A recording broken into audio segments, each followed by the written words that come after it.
My name is Florence Whitmore. I'm 69 years old. For most of my life, I was known as Gregory's wife and Heather's mom. I was a nurse for 32 years, but people remembered me more for the casseroles I brought to church than the patients I held the hands of in hospice. That's fine. I never needed recognition. I just needed to feel like I mattered to the people I gave my whole life to. Turns out, I didn't. When my husband died, Gregory, the man I cooked for, cleaned for, and stood beside through cancer scares and corporate lawsuits, my daughter Heather took one look at me and decided I was no longer necessary. Not long after the funeral, she sat across from me at our kitchen table, in the house I helped pay off with overtime night shifts and skipped vacations. Her hands were folded neatly, nails glossy and immaculate. "You're just dead weight now, Mom," she said, not cruelly, not even angrily, just efficiently, like she was updating a spreadsheet. Then she smiled, tight-lipped, polished, and added, "Dad left everything to me. The house, the investments, the $53 million in estate value, all of it. He trusted me to handle things." She handed me a folder, legal-looking documents, her name on everything, my name nowhere. I stared at the paper, then at her. She didn't blink. I stood up without a word, went to the bedroom, Gregory's side still untouched, and began to pack. 2 suitcases. 43 years of marriage, and I could fit my entire life into 2 modest bags. One filled with clothes, the other photographs no one ever asked about, but I kept anyway.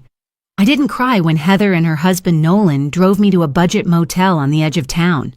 I didn't say a word when they handed me $300 in cash, just to help you get settled somewhere, and drove off in Gregory's car. When the door clicked shut behind me at the Sunset Palms Motel, I stood in silence for a long time, watching a water stain crawl down the wall like it had a destination. Then I sat on the edge of the bed, stiff and low, and opened my phone. 3 days later, I was sitting in the office of my husband's attorney, Lucien Burke. His office smelled like cedar and paper. It had always made me feel safe. Today it made me feel like a stranger. He looked up from the file in his hands. His brow creased. "You weren't at the will reading, Florence." "No," I said, voice steady. "I wasn't invited." Lucien looked stunned. "Heather told me you were traveling." In Europe, I raised an eyebrow. "I haven't left Oregon in 22 years. His lips tightened. He reached into a drawer and pulled out the original copy of Gregory's will. I could see my husband's signature before he even turned it toward me. His handwriting was as familiar as his laugh used to be. Then Lucien began to read, and when he reached line 42, everything changed. "In the event that my wife, Florence Whitmore, is coerced, displaced, or otherwise mistreated by any beneficiary of this estate following my death, said beneficiary's inheritance shall be rendered null and void. Assets shall revert in full to my wife, Florence, without exception." Line 42. Tucked between legalese and business trusts, my husband had left me a lifeline, a clause written like a whisper, buried like a secret weapon. Heather thought she'd won. She thought I'd walk away quietly like the dutiful mother I had always been. But Line 42 said otherwise. And karma? Karma came faster than she expected. If you've ever been made to feel like you're too old, too quiet, or too kind to fight back, stay with me. This story isn't just about revenge. It's about waking up, standing tall, and reclaiming what should never have been taken from you. Tell me in the comments, have you ever been underestimated by your own family? Let's talk about it. And if this resonates, you know what to do. Subscribe and join me on this journey. The house was too quiet after Gregory's funeral, too wide, too clean, the kind of clean that meant no one was really living in it anymore. The bed was still made on his side. The dent in the armrest where he used to sit with the morning paper stared at me like a wound. And the refrigerator still had his favorite brand of orange marmalade, half used. For 3 days, I drifted between rooms like a ghost in a place I once called home. I didn't have the heart to touch anything, not the books he never finished, not the shirt still hanging in our shared closet. I found one of his ties on the back of the door and cried into it like it could bring him back. Gregory had always filled a room. He had that kind of presence. Even when he was silent, he made things feel anchored. Without him, everything floated, unmoored adrift, including me. People came and went. Neighbors brought casseroles. Church friends offered prayers.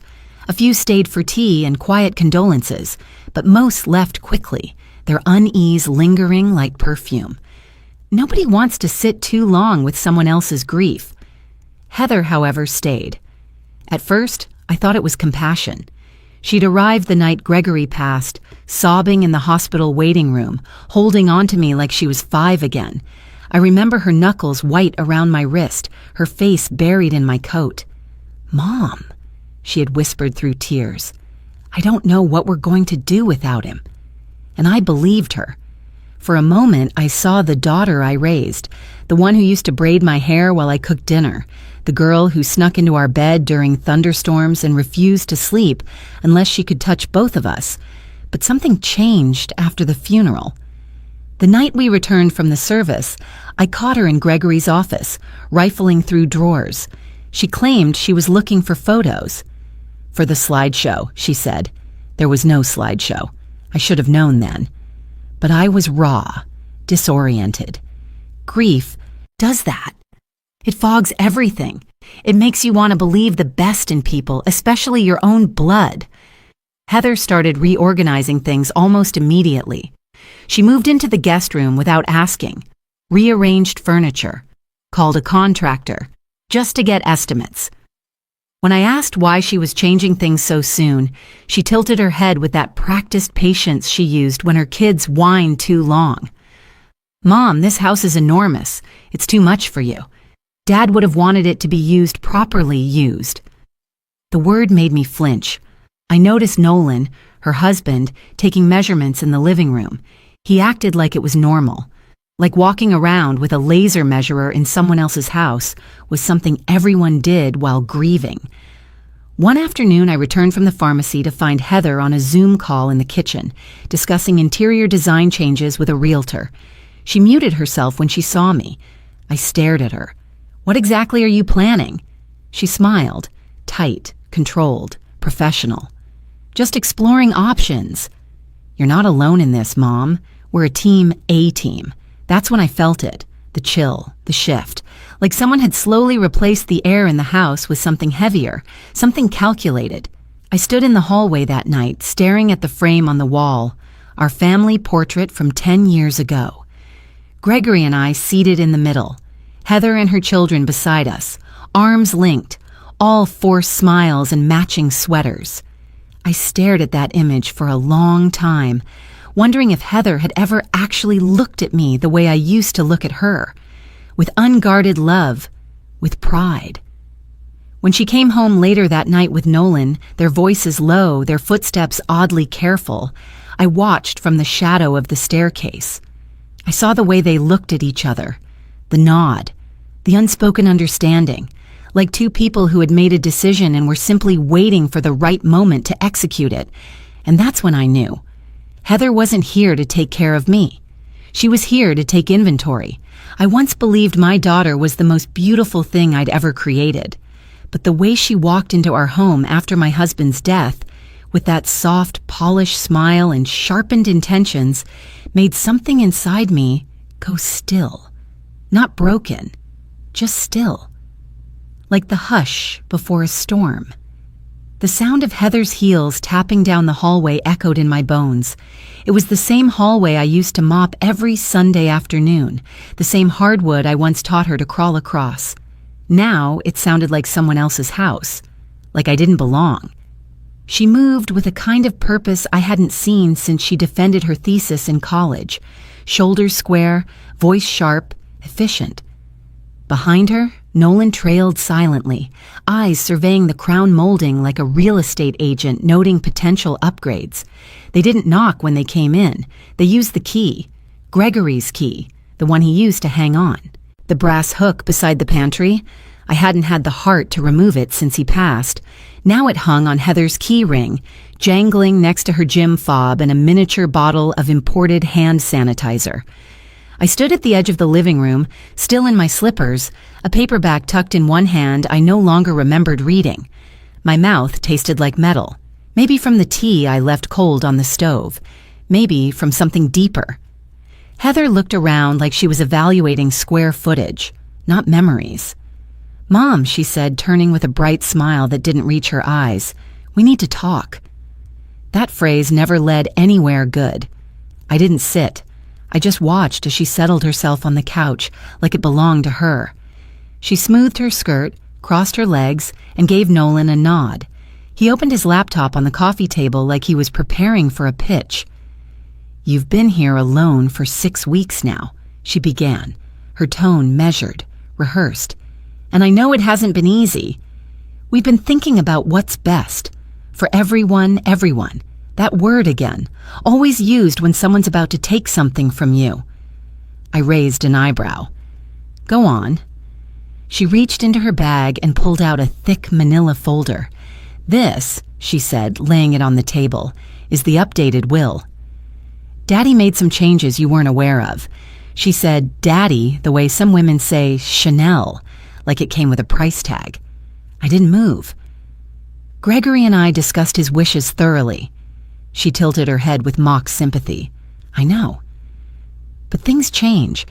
He wanted me to handle everything." Nolan turned the folder toward me, opening it with the soft rustle of paper and betrayal. "Dad left everything to me," Heather continued, her voice sugar-coated with just enough authority to sting.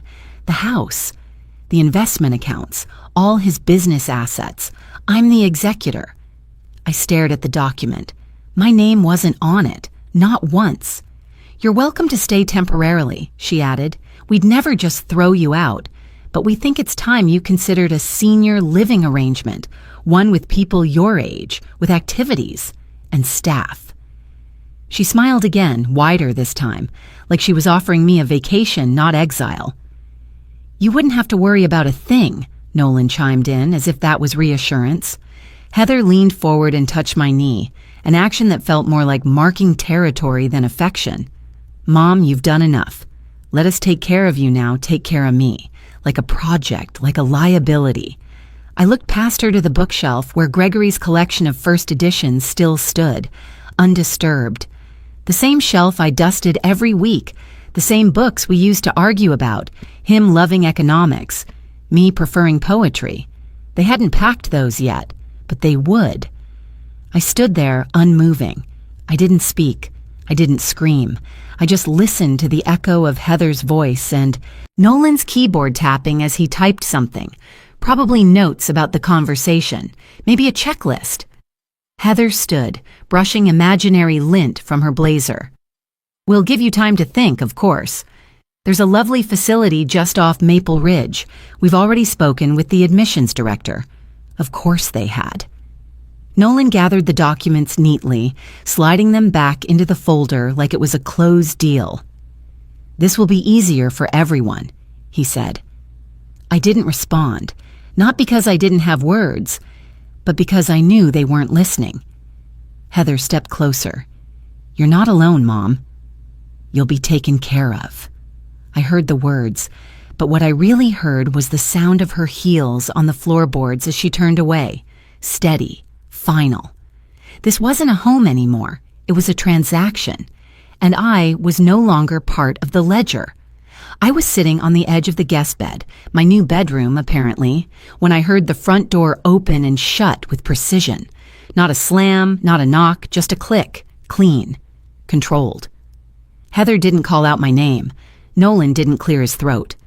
They walked down the hall like they lived there, because now they did. The suitcase wheels made a scratchy sound against the oak floor, an abrasive whisper. I stayed seated, hands folded on my lap, staring at the old lace curtain catching what little sunlight filtered through the blinds. The air in the room was still, heavy, like it was holding its breath for me. Heather stood in the doorway first, dressed in black again, not for mourning, for power. A perfectly cinched belt, designer flats, fresh manicure. Her mouth was pinched in that polite way that says, "Let's just get this over with." Nolan followed, carrying 2 large canvas storage boxes. His eyes scanned the room without meeting mine, like I was already part of the past. Something dusty, disposable. "Mom," Heather said, "we've made a decision." She didn't wait for me to respond. "We've given you some space these last few weeks, time to grieve, time to adjust, but it's time to move forward, for all of us. All of us." She said it like this was a family meeting, like there was any us left. Nolan placed the boxes on the floor with a thunk and pulled out a folded piece of paper. He handed it to me like a hotel bill. "It's a list of places," Heather explained. "Assisted living communities nearby, clean, safe. Some even have watercolor classes. You'd love that." Her tone dripped with artificial warmth. I almost admired the performance. I looked down at the list. 10 addresses, one circled in red ink. Maple Hill Haven. I'd heard of it. Barely one step up from a hospice ward, a waiting room for the forgotten. I didn't speak. Heather sighed. "We've already spoken with the director. They've got a room available starting next week.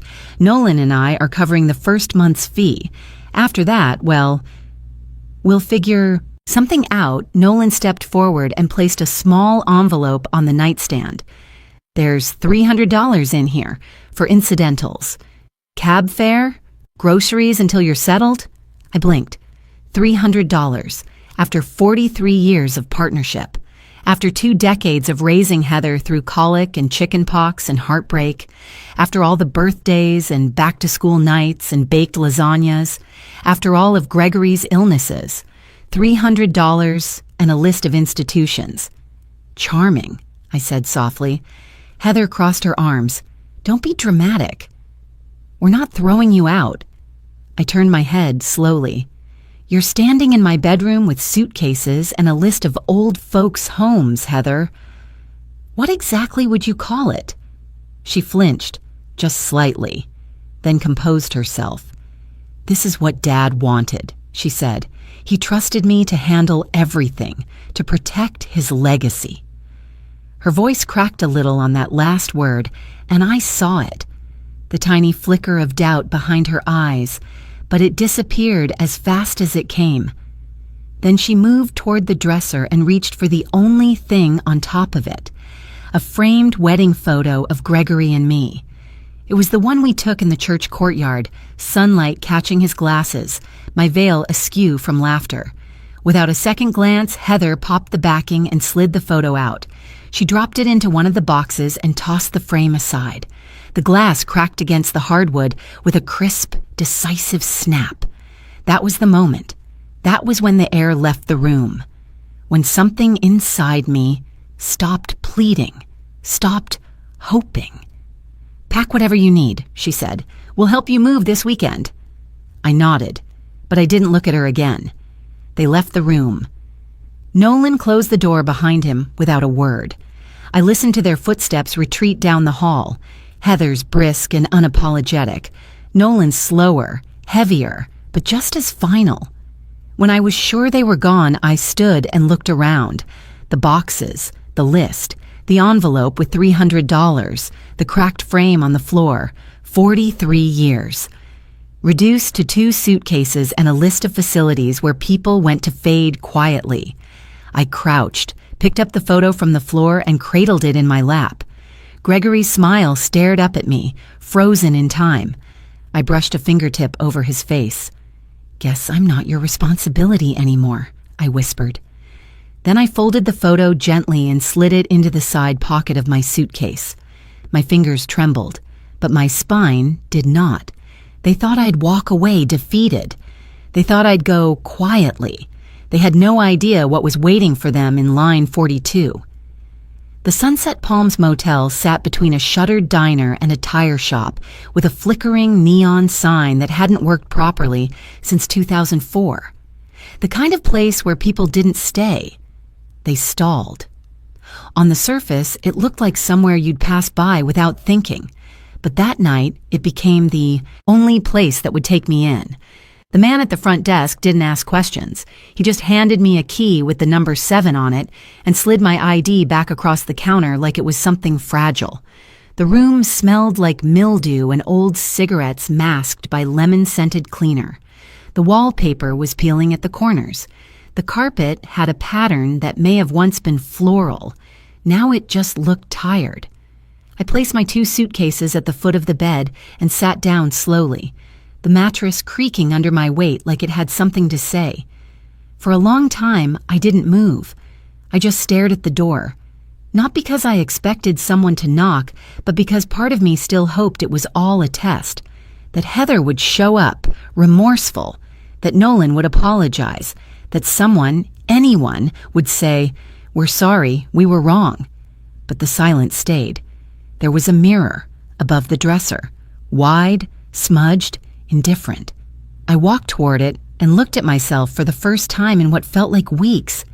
I didn't recognize the woman staring back, not because she looked old, but because she looked erased, like someone who had been overwritten too many times. Lines carved around my mouth that didn't used to be there, eyes that had seen too much but still searched for something, dignity maybe, or just proof that I still existed. I touched my cheek, tracing the tired skin with 2 fingers, and asked myself the question I had avoided for years. How did I become invisible in my own life? Behind me, the lamp buzzed faintly. I sat at the edge of the bed and reached for my purse. Out of habit, I pulled out the envelope Heather had given me. I counted the cash. $300, neatly folded like hush money. I placed it back in the envelope and tucked it in the drawer without a word. Next came the photo, the one from our wedding. Gregory, in his too big tuxedo, smiling like he'd just pulled off the greatest con, marrying me. I had a daisy in my hair and a sunburn on my nose. We looked ridiculous and happy and stupidly young. I held it in my lap and let the silence settle again. That's when I remembered. It was about 6 months before Gregory died. We were having breakfast. Scrambled eggs, rye toast, the usual. He'd been quiet all morning, pushing food around his plate like his thoughts were too loud to make room for appetite. Then he asked me something I hadn't thought about since. Not until now. "Flo," he said, not looking up, "do you think Heather would take care of you if I wasn't around?" I'd laughed, softly. "Of course. She loves me." He didn't laugh back. He just nodded and murmured, "You always see the best in people." Then he went back to his eggs like he hadn't just cracked something open between us. Back then, I didn't ask what he meant. I didn't want to. Sometimes love makes you complicit in your own denial. But sitting there, in that dingy motel room with a broken heater and a dripping faucet, his voice echoed louder than it ever had. "Do you think Heather would take care of you?" Now I knew the answer. Number. No, she wouldn't. She didn't. And maybe, just maybe, Gregory knew it too. I looked back at the mirror. The woman staring at me wasn't erased anymore. She was resurfacing, slowly, painfully, but surely. My phone was still in my purse, the screen cracked at the corner from a fall last winter. I unlocked it and opened the browser. I typed 3 words, Lucien Burke Attorney, because if Gregory had known who Heather really was, then maybe he had done something about it, and I was going to find out. The brass handle on the office door felt colder than it should have. Maybe it was just me. Or maybe it was the ghost of a memory brushing past my fingers, because the last time I'd stood outside Lucien Burke's law office, my husband was still alive and holding my hand. The door creaked open, and the same wooden plaque greeted me. Burke and Mason, LLP. Estates and legacy law only. Now it was just Burke. Mason had retired 2 years ago. I remembered Gregory mentioning it. The waiting room still smelled like polished wood and stale mints. I smoothed my coat, an old gray wool thing that used to belong to my mother, and stepped up to the receptionist. Her eyes flicked up, hesitated, then softened. "Do you have an appointment?" she asked gently. "No," I said. "But if Mr. Burke is available, tell him. Florence Whitmore is here." I wasn't sure if the name would mean anything anymore, but it did. Within minutes, I was ushered down a narrow hallway and into an office lined with books and quiet. Lucian was standing behind his desk, flipping through a leather-bound file when he looked up and froze. "Florence?" His voice cracked like the spine of an old book. "My God!" He moved around the desk to greet me, then hesitated, perhaps unsure whether to offer a handshake or a hug. I spared him the choice and gave a small nod. "I didn't expect to see you," he said, still stunned. "I thought you were—" He trailed off. "In Europe," I offered, my tone flat. He blinked. "Yes, that's what Heather told me. She said you'd taken some time to travel after Gregory passed, that you needed distance and silence." I let out a short, humorless laugh. "I've barely left my ZIP code in 20 years. Lucian's face darkened. He gestured for me to sit. "You weren't traveling?" "I was packing." Out of my house, with $300 in an envelope and an address to a care facility taped to it. He sat slowly, his hands folding like paper. That's not what I was told at all." I studied his eyes, still sharp, still kind, but now clouded with guilt. "Lucienne," I said, "did Gregory leave me anything? Or did he really give it all to Heather?" He didn't answer at first. Instead, he opened a drawer and pulled out a folder with Gregory's name embossed on the label. As he flipped through, the pages, a familiar rhythm filled the room. The whisper of thick paper, the sigh of a man realizing something had gone terribly wrong. "I tried to call you," he muttered, almost to himself, "twice. Left voicemails, no answer. I even mailed a certified letter. Heather called back and said you were unreachable overseas. She asked me to read the will without you. And you believed her?" I asked, trying to keep the hurt out of my voice. "She's your daughter, Florence." I had no reason to doubt her, until now. He laid the document in front of me. "This," he said, tapping the paper, "is Gregory's original notarized will. It's been sealed since he passed. I read it aloud in my office. Heather and her husband were present. No one else." My eyes scanned the lines, familiar in tone. Gregory had always spoken like he was giving a toast, even in print.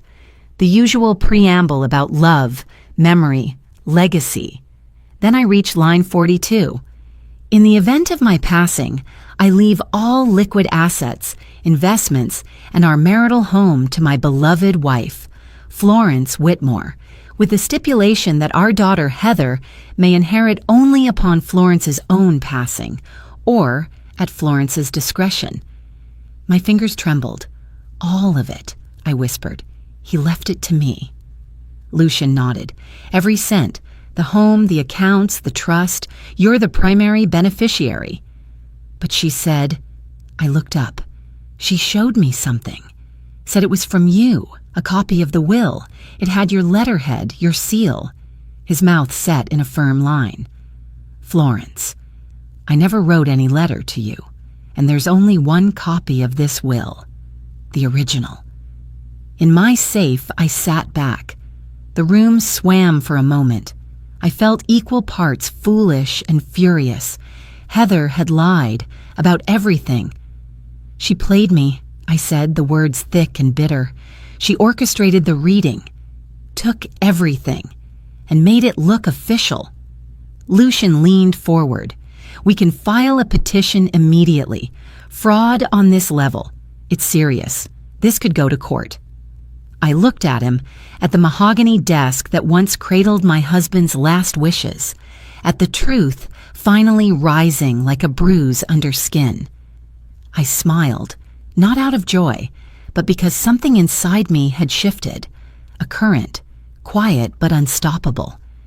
Heather thought she'd won, but the real story was only beginning. My fingers hovered above the paper, not quite touching it as if the ink itself might burn, but my eyes had already memorized every word. Line 42.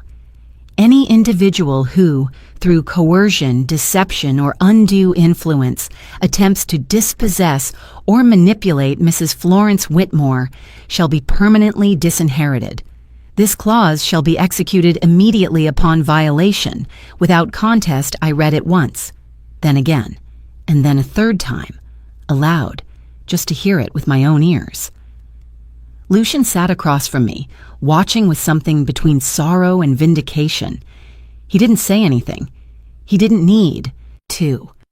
The room felt thick with ghosts.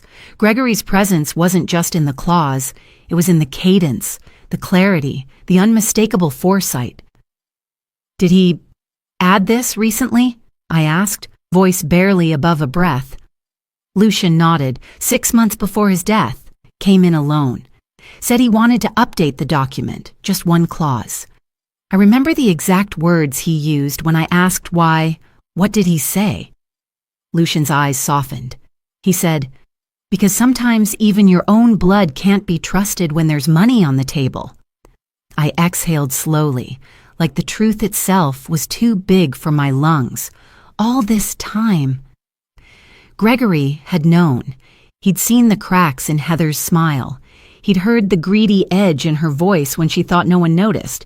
Maybe he'd overheard things. Maybe he'd seen the way Nolan scanned his office like a scavenger circling prey. And yet, he'd never said a word, never warned me, never changed how he treated her, because he knew something deeper, that I wouldn't believe it until it happened. And when it did, he made sure I wouldn't be left defenseless. That line wasn't just legal protection. It was a whisper from beyond the veil, a final act of love wrapped in litigation. "Does she know?" I asked. "Did Heather ever see this version?" Lucian shook his head. "I never shared the updated draft with her. Gregory asked me to keep it sealed until the official reading, which, as you know now, she hijacked." I pressed my palm against the page. The texture was thick, real. None of the glossy forgery Heather had flashed in front of me that day. My name, my home, my husband's last words, all still mine. A cold, slow satisfaction crawled up my spine. Not the fiery burst of revenge. No, that wasn't my style. This was something deeper, icy, precise. Heather had played her hand with all the smugness of a victor. But the war wasn't over. "I want to enforce it," I said, my voice steady. Lucien leaned in. "You have every right to. Based on the clause, we can file a motion to revoke her access to the estate, freeze any assets she's touched, and legally remove her from the home." "And the $53 million? He nodded. "Every cent would revert to you, plus penalties. I traced the edge of the clause with my fingertip, as if sealing it into my skin. Gregory's voice echoed in my memory, soft, familiar. "I know her, Florence. I know what she's capable of when no one's watching." I hadn't believed him then, but I believed now. The Florence who sat in that chair wasn't the same woman who had once stepped aside to keep peace in the family. She wasn't the mother who smiled and bit her tongue. She was the widow who'd been pushed to the edge, and instead of falling, she'd landed on solid ground, built from line 42. I folded the document and placed it gently into my bag, like cradling a sacred artifact. "File everything," I told Lucian, "but do it quietly. I want her to feel safe, to think she's won. I want her to be blindsided, just like I was." Lucian hesitated for only a second. Then he smiled. Just a flicker. "You always were more strategic than people gave you credit for." I rose from the chair and adjusted my coat. In the reflection of the glass cabinet, I didn't look like a victim anymore. I looked like someone with purpose. Gregory had given me the match. Now it was up to me to strike it. The sun filtered weakly through the yellowing curtains of the motel window. Outside, a lawnmower groaned somewhere in the distance, an ordinary sound on a not-so-ordinary day. On the chip nightstand beside me, sat a single glass of water, and in it I placed a carnation. One stem, pale pink, Gregory's favorite flower to gift me. Every year on my birthday, no matter how tight the budget or how busy the clinic, he would leave one on my nightstand. Never red roses, always carnations. They're humble, he used to say, but they last. Just like you, I touched the petals. They were soft, just beginning to curl at the edges. So was I, maybe, but not today. I sat on the edge of the motel bed and picked up the motel phone. No trembling hands, no teary voice, just stillness, clarity. The first number I dialed was Lucian's. He answered on the first ring. "It's me," I said. "Let's move forward. I want the motion filed today, and I'd like a formal injunction on the estate and accounts." His voice was calm but energized. "I've already prepared the documentation. All I needed was your word." "You have it," I said. "Florence, this will be public. There'll be blowback. Let them talk," I replied. "I've been invisible long enough. Let them finally see me." Click. Call 1. Done. I pulled out a worn leather folder from my suitcase. In it were copies of Gregory's banking instructions, safety deposit box numbers, notarized power of attorney, years of quiet trust tucked between recipes and tax returns. Heather must have assumed I wouldn't know where to look. She'd underestimated just how deeply I had built that life with Gregory. Next, I called our bank. "Hello, this is Margaret at First Valley Savings. How may I help you?" I gave my name, my account number, verification. Then the request. "Freeze all joint assets pending legal clarification." I explained there had been suspected forgery and asset misappropriation. The tone of my voice did the work my lawyer couldn't. "Understood," the woman said. "Would you like us to flag for internal review as well?" "Yes, and please record this call." Click. Call 2. Done. I took a sip from the glass with the carnation. The water was faintly bitter, chlorinated. But the flower held its shape. Third call, the most delicate one. I dialed the precinct. Detective Rosenthal, a man Gregory had golfed with for decades. He'd attended the funeral, brought his wife, left a card. I'd never opened. "Detective Rosenthal," I said when he picked up. "This is Florence Whitmore. I need to report a potential case of inheritance fraud." A pause. "Florence? My God, what's going on?" "I believe my daughter forged legal documents. She claimed I was traveling abroad during the will reading. I have evidence that proves otherwise, including a sealed clause that disinherits her, effective immediately. He didn't ask if I was sure. He knew better." "I'll need to schedule a statement," he said. "We'll open a formal investigation." "I'd appreciate discretion." "You'll have it." Click. Call 3. Done. I stared at the wall. Beige, peeling, forgettable. Just like me in Heather's eyes. But what she didn't understand, what so many people fail to understand, is that silence isn't weakness. Sometimes it's strategy. All my life, I had been the one who stayed quiet to keep the peace, the one who stepped back so others could shine, the one who folded the laundry, remembered birthdays, paid bills, kissed foreheads, and asked for nothing. And what did it buy me? An eviction notice, a forged will, $300 and a one-way ticket to obscurity. No more. I glanced again at the carnation. It floated perfectly still in the glass. Fragile, but unbent. This time, I wouldn't break. This time, I would make them see what happens when the woman they counted out decides she's had enough, and the first domino had already fallen. It didn't take long. By morning, the ripples had started. I sat by the motel window, the same chipped sill where I'd watched the sunrise for the past few days, sipping coffee that tasted like burnt paper. The air smelled of mildew and asphalt, and yet something about it felt victorious. Gregory would have laughed. "It's the small winds, Flo," he used to say, "that let you keep going till the big ones land." At 9:13 a.m., my phone lit up. Not a call, a news alert.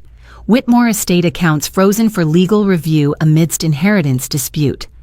A tiny smile crept onto my face.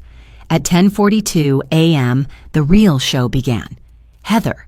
She had always loved a particular cafe in town, Lavelle's, an overpriced little place with white marble countertops and lavender foam on their cappuccinos.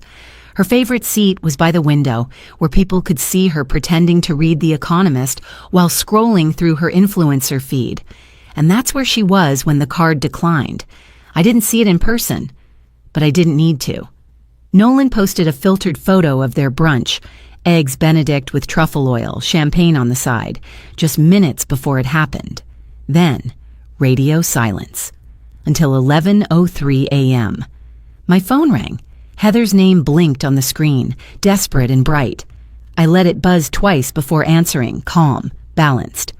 Hello? Her voice came out half whisper, half accusation. Mom? What's going on? My card just got declined. At Lavelle's, I had to leave like a criminal. There's some kind of hold on our accounts. They're saying something about legal claims. I could almost hear the cafe door swinging behind her, the gasping pride, the slow panic. I took a long breath. Then I answered simply, Line 42, Heather. Did you not read it? Silence. A full 10 seconds. What do you mean? You signed it. Or forged it. Either way, it's in the original will.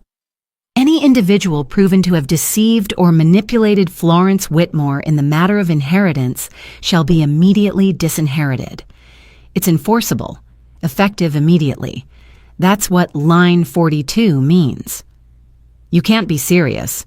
I'm only quoting your father. It was his voice behind those words. I simply followed them. Mom, this isn't fair. The cafe noise faded behind her. Car horns, the shuffle of bags, her breath catching as she walked briskly into the street, trying to make sense of her crumbling empire. I didn't gloat, I didn't laugh, I just let it sit. This isn't how families should treat each other, she finally added, almost with a whimper. No, I said, it isn't. Click. No yelling, no lectures, just a single sentence, and a door that finally closed. I stood and walked to the mirror, catching my reflection. For once, I didn't look like someone shrinking. I looked like someone returning. Later that afternoon, Lucian called. The accounts are frozen across the board, he said. All 18 of them, offshore, joint, and hidden subsidiaries. Some of them were opened in Nevada under shell names, but they're linked to Heather through Nolan's real estate holdings. How soon until court? Soon. They're panicking. I wouldn't be surprised if she reaches out again, this time with fake tears. She already tried guilt, I said. Didn't work. Lucian paused. Gregory knew what he was doing when he wrote that clause. Yes, I murmured. He knew our daughter. I didn't feel proud. I felt steady, settled.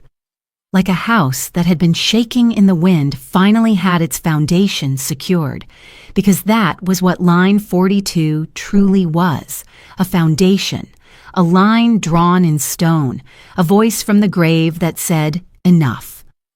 And now the consequences had only just begun.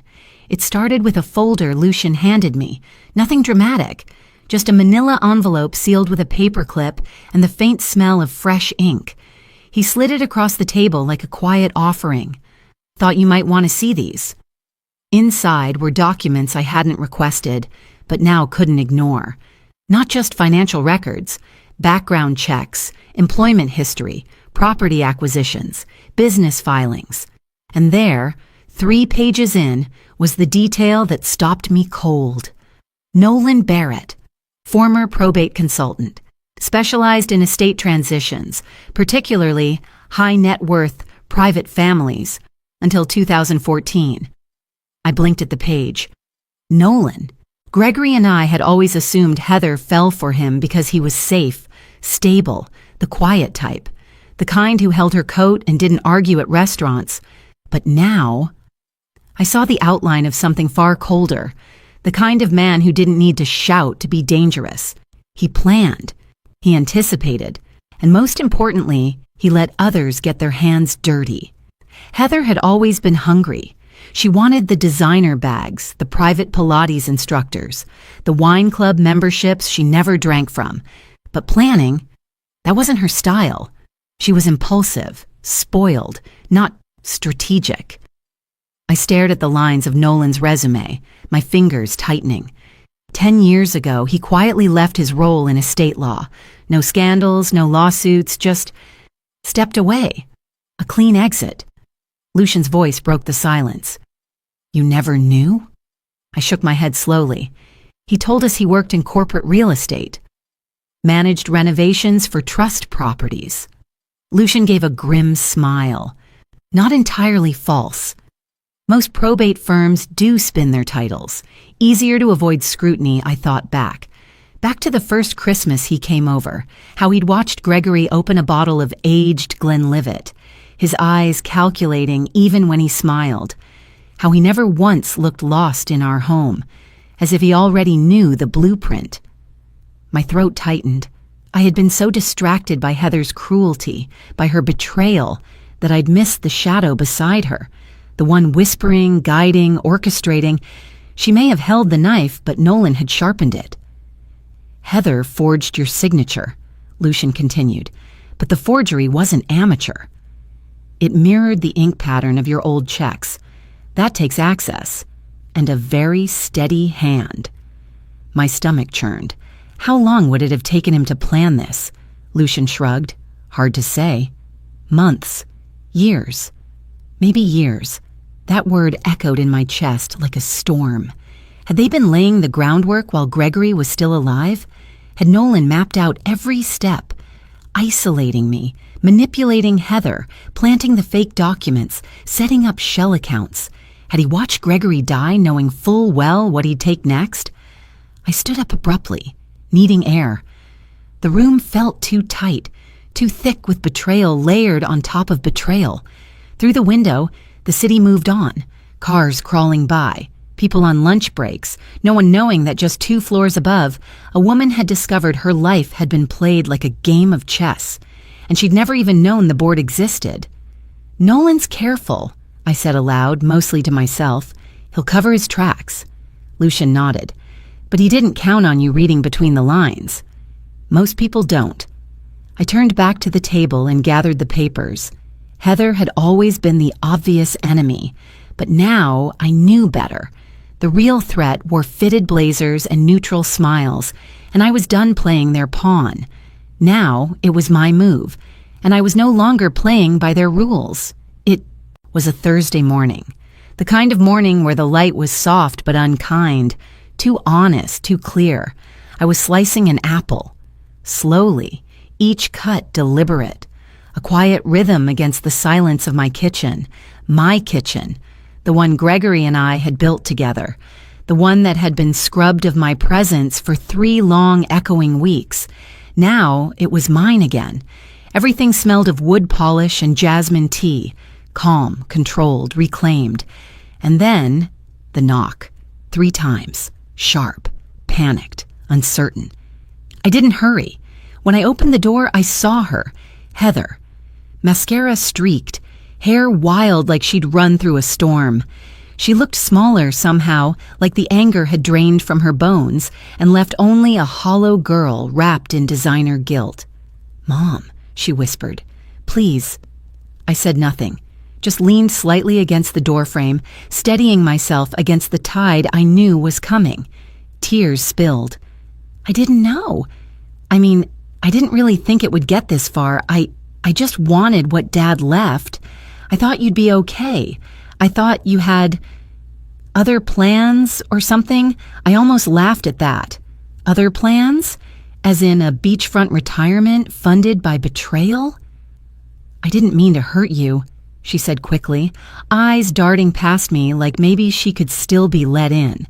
Like maybe the warmth of the house might melt the wall she'd built between us. But the door frame stayed cold. So did I. Nolan. He said he knew how to handle everything, Heather continued. He said you wouldn't fight. That you were old. That you'd let it go. There it was. Not just betrayal, contempt. They hadn't counted on me reading the fine print. They'd counted on me disappearing. I crossed my arms. Is that why you had the locks changed before the funeral flowers had even wilted? She winced. I was scared. I didn't know what to do. No, I said, soft but sharp. You did know. You just didn't think I'd matter. That landed. She looked like I'd slapped her. Please, she whispered again. Can't we just go back? I was wrong. Nolan's gone. He left. He ran the second things got complicated. He never loved me, Mom. He used me. I let the silence sit between us like a third presence. Then she said it, softly, desperately. Mom, say something. I looked at her. This woman who used to wear pigtails and scuff her shoes against the kitchen tile, this woman who stood in my foyer and stripped away 43 years of marriage with a forged signature and a lie. I took a breath. You should be more afraid of the law than of me, I said quietly, because I'm not your judge. But it's coming, and this time you won't be able to talk your way out of it. Her lip quivered. I don't have anywhere to go. That hurt. More than I wanted to admit. But I remembered the motel room, the cinder block walls, the silence, the cam chuang wilting in its glass. I didn't either, I said. For 3 days. I began to close the door. She lunged forward slightly, not enough to step inside, but enough to make the air between us electric. Mom, please. Just forgive me that word. Forgive. As if it were a coat I could put on, as if it hadn't been buried under layers of frost and silence and loss. I don't hate you, Heather, I said, but forgiveness doesn't come with a key to this house. Click. The door shut with a whisper, not a slam, not rage, just finality. I stood behind the door for a while after that, listening to her footsteps fade down the stone path, one uncertain step at a time. Then I turned back to the kitchen, poured myself tea, and sat in the same seat Gregory once did when he told me that love was not just a word, it was an action. And inaction sometimes was the only way to truly protect it. The call came just past midnight. I was halfway through folding Gregory's old sweater, one I kept, not because it still smelled like him, but because it didn't. It had been a quiet evening. Tea. A book I wasn't really reading. The windows fogged slightly from the inside. Everything was muted, still, safe. Then the phone rang. Not the cell. The landline. The one no one ever called. I let it ring twice before picking up. Hello? There was a breath on the other end, long, waited, then, Mrs. Whitmore. Or should I say, Florence now. My grip tightened on the receiver. I knew that voice. Even soaked in silk and smugness, I'd recognize it anywhere. Nolan, he chuckled. Impressive. I thought you'd have changed the number by now. You thought a lot of things, I replied. Most of them wrong. There was silence. Then the scrape of a chair leg, perhaps, a low hum of jazz in the background. Nolan never did anything without atmosphere. I suppose congratulations are in order, he said smoothly. You've played the long game well. The account's frozen. The house back in your name. Heather crying into her kombucha somewhere in the suburbs. If you're calling to confess, I'd suggest doing it with your lawyer on the line. He ignored that. But you see, Florence, I've always had a deep appreciation for leverage. The kind that doesn't appear in wills or bank accounts. I stayed quiet. My silence was an invitation. He took it. Did Gregory ever tell you about Montreal? He asked, voice dipped in something poisonous. The name hit like a dropped glass. Montreal, a city Gregory visited only once, on a trip I wasn't allowed to join. Business, he had said. No spouses.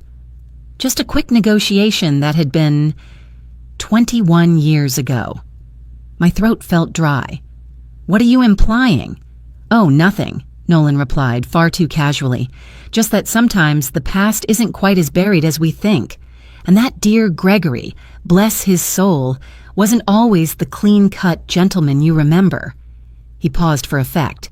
Then, leaned in, audibly closer to his phone. Line 42 was smart, I'll give him that. But what if the man who wrote it had things to hide? You're bluffing, I said, though my voice wavered slightly.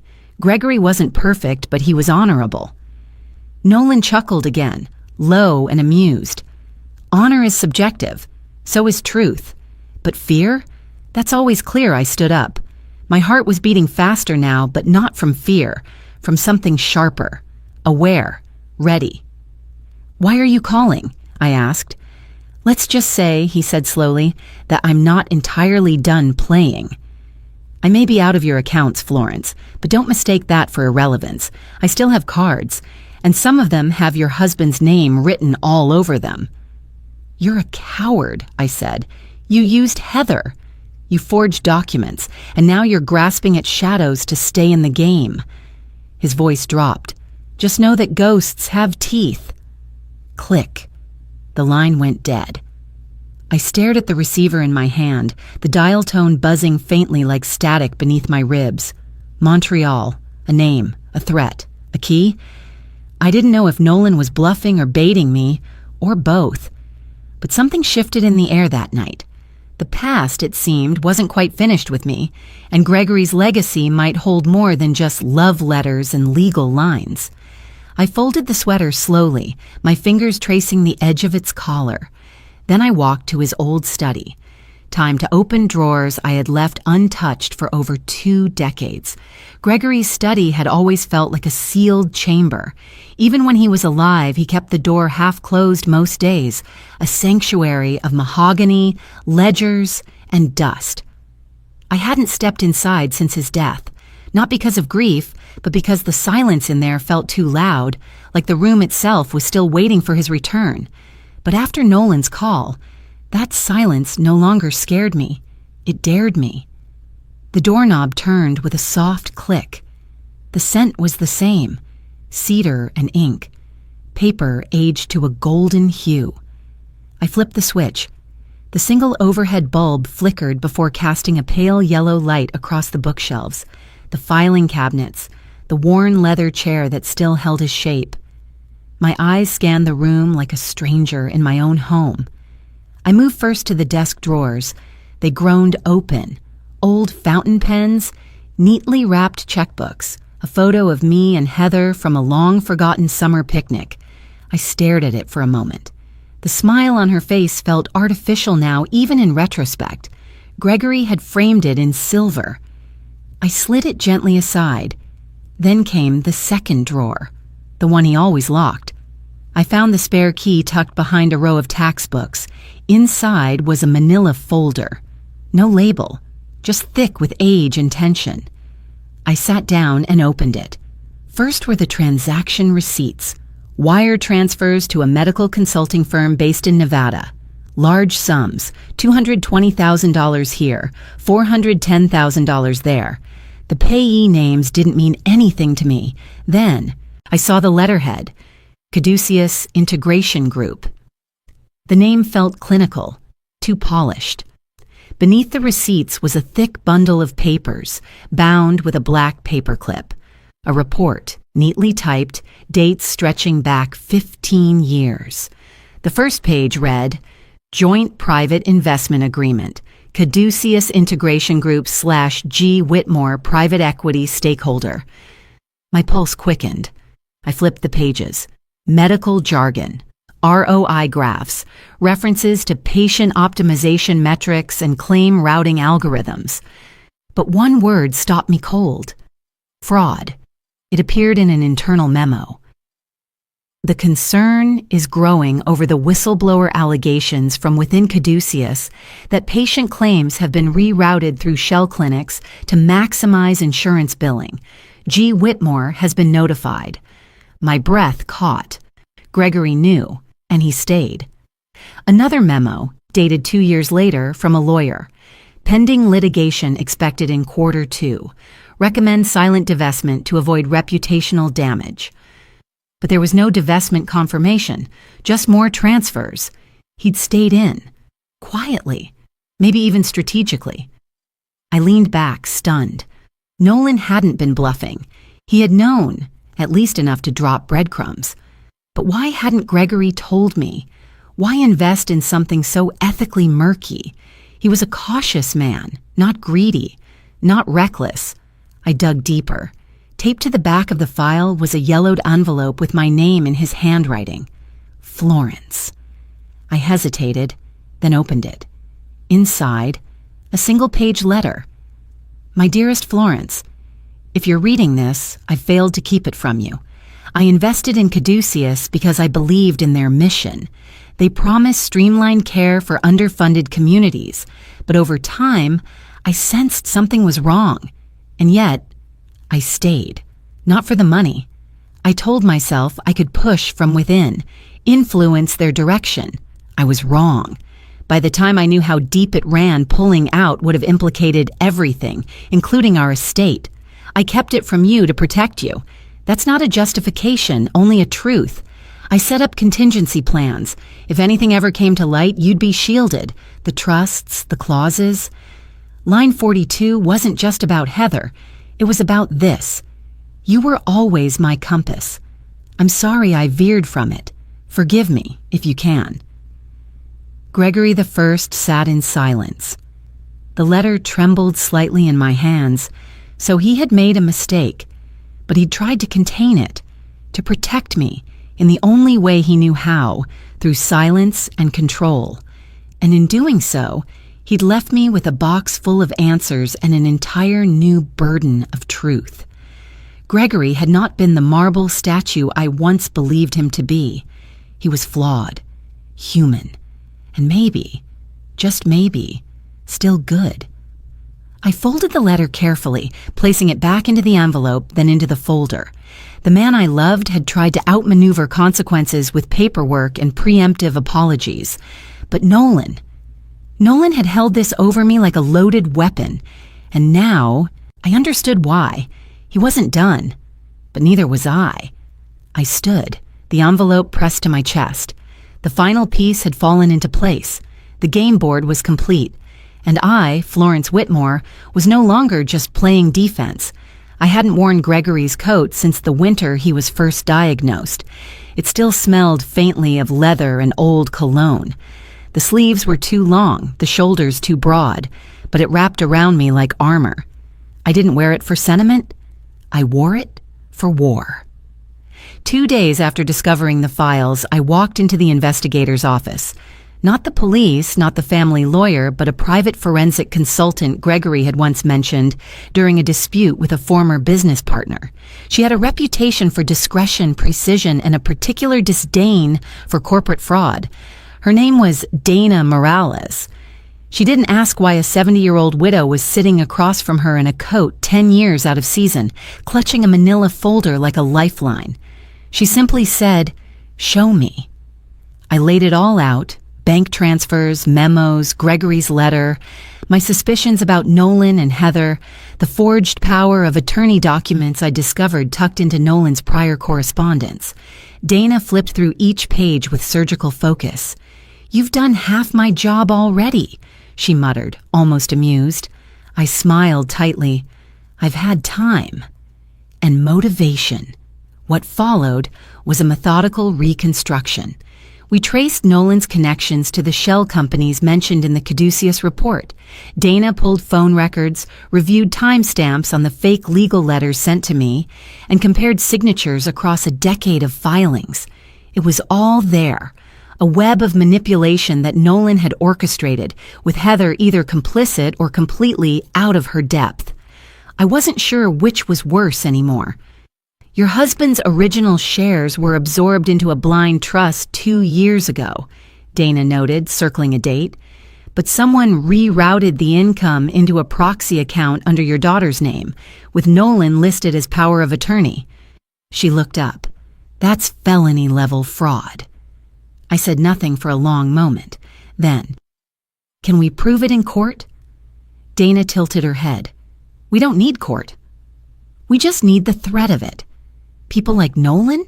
They fold fast when the spotlight turns their way." That night, I walked out of her office into the sharp autumn wind, Gregory's coat heavy on my shoulders, but my spine straighter than it had been in weeks. I wasn't simply reclaiming what had been taken. I was rewriting the narrative. The next morning, Dana delivered cease and desist letters to 3 firms affiliated with Nolan's holdings.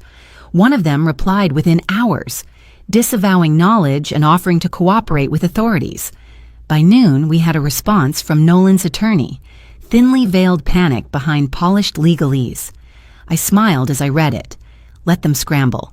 For years, I'd cooked every holiday meal, held every hand through sickness, and stood quietly in the shadows of boardrooms and business meetings. But today, I stood at the center, no longer the grieving widow, no longer the unwanted mother, and certainly no longer the victim. I slipped my hand into the coat pocket and found something unexpected, a receipt from a flower shop dated 2 weeks before Gregory died. He had ordered carnations again, for my birthday. Even in the middle of his secrets, he hadn't forgotten. I looked out the window into the wind-blown morning. This wasn't about revenge anymore. It was about restoration, truth, balance, justice, served in silence. And I was just getting started. The walls of my new home are pale sage, not white, too sterile, not beige, too afraid. Sage is the color of renewal, of something wise and soft but unafraid to grow again. I picked it myself. This place isn't large. 2 bedrooms, 1 sunroom, and an attic I turned into a studio. But every corner, every curtain, every surface carries a choice that is mine. No shadows of someone else's taste, no compromises to appease others, just me. I have a ritual now. I start each morning at the bay window, holding a mug of cinnamon tea, watching light stretch slowly across the wood floors. Then I step into the sunroom, where half-finished paintings lean against the wall, canvases still smelling faintly of oil and turpentine. I paint like no one is watching, because no one is. My favorite piece so far is a study of carnations in a cracked vase. Gregory's flower. I haven't signed it yet. I'm not ready. The day Heather was sentenced, I didn't attend the hearing. The court deemed her offenses civil, not criminal. Fraudulent conveyance, misrepresentation, and financial coercion. She pled no contest. In exchange, she received a suspended sentence, community service, and restitution payments. To me. Nolan wasn't as fortunate. Wire fraud, forgery, tampering with legal documents. He will be spending the next few years where manipulation carries no weight and charm means nothing. His expression when the charges were read? Empty.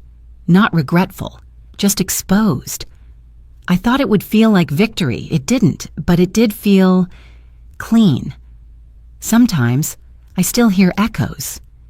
Heather's voice when she said I was dead weight, the thud of the photo frame hitting the bottom of that cardboard box, Nolan's cold smirk as he slid the forged documents across the dining table. But those echoes are quieter now, less sharp. They no longer decide the rhythm of my days. Last week I hosted my book club here. Just 6 women, all in their 60s and 70s, all with stories you wouldn't believe. One of them, Miriam, brought lemon bars and said, "This house feels like a hug, Florence." I didn't tell her, but I nearly cried.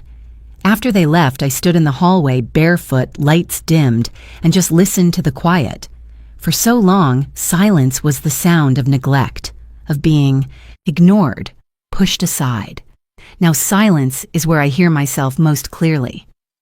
I went to Gregory's grave last Sunday, brought fresh carnations and no umbrella even though it rained. I knelt, ran my fingers along his name, and finally said aloud, "You were right." She did try to break me, but I didn't break. I paused, then added, "And I didn't break her either." That's the part you'd be proud of. A bird landed on the headstone across from his. I watched it tilt its head, then fly off. The wind lifted my collar, and for the first time in a long while, I didn't shiver. I stayed until the tea in my thermos turned cold. I left a carnation. Just one. Back home, I climbed the stairs to the attic studio, picked up my brush, touched the petals in the painting again, deeper reds, a bolder outline. Then I finally signed my name in the corner, F. Whitmore. I didn't look away when I did it. No hesitation, not anymore. They thought I would stay broken. They thought the silence would smother me, that being discarded, erased, would make me disappear. But silence is not the same as absence. Silence listens. Silence watches. Silence gathers. And in that silence, I rebuilt myself. There's a painting in my sunroom now. It's not finished, but it's the closest thing I've ever come to telling the truth in color. A woman, silver-haired, stands at the edge of dawn, not at the center, not demanding to be seen, just there, anchored in her own presence. The light doesn't chase her, it simply meets her. That woman is me. There were moments I could have retaliated harder, moments when my lawyer asked, "Do you want to press further?"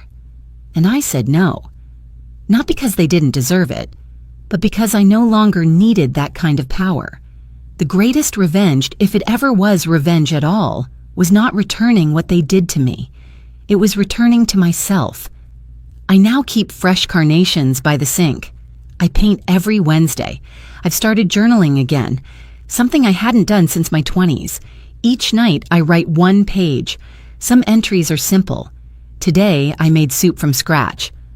The neighbor's cat slept on my porch again. The sun hit the windows just right. For a second, I felt 20 others are heavier. Heather used to hum when she lied as a child. I wonder if she knew.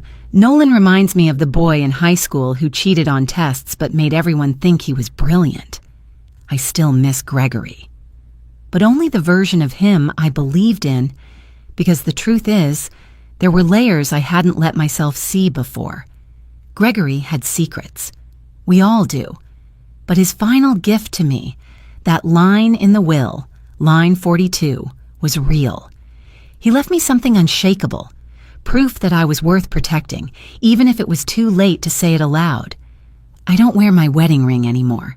It sits in a small velvet box next to the broken photo frame from that day. I didn't fix the glass. I let it stay cracked. As a reminder, healing is not forgetting. It's living alongside the memory, without letting it dictate your breath. One morning last week, a young woman from the community center where I sometimes volunteer asked if I would speak at an upcoming event. Something about resilience, she said, about how women reinvent themselves. I almost laughed. Me? Reinvented? But then I looked at my hands, no longer shaking. I looked at the email invitation, addressed to Miss Florence Whitmore, not mom, not widow. And I said yes, because sometimes we wait for a miracle, for someone to rescue us, for karma to come galloping like a white horse. But sometimes the miracle waits. It waits for us to look inward, to rise quietly, to step forward even if our voice trembles, even if no one claps, even if the door was never opened for us in the first place. It waits for us to open our own damn door. Before I go, I want to thank you for listening, for walking with me through this story, through pain, betrayal, and the quiet rebuild of a life worth living. And before we say goodbye, I'd love to know, where are you watching from? Is it a quiet morning with a warm cup of coffee? Or a late night where stories like this keep you company? Let me know in the comments. We read everyone with gratitude. And if this story touched your heart, please consider subscribing to the channel. Not just to hear more stories like this, but to be part of a community that still believes in kindness, healing, and second chances. Thank you for spending your time with us today. Wherever you are, I hope you carry this story with you and remember. Sometimes the miracle doesn't knock on your door. It waits quietly until you're ready to open your heart. Take care, and I'll see you in the next story.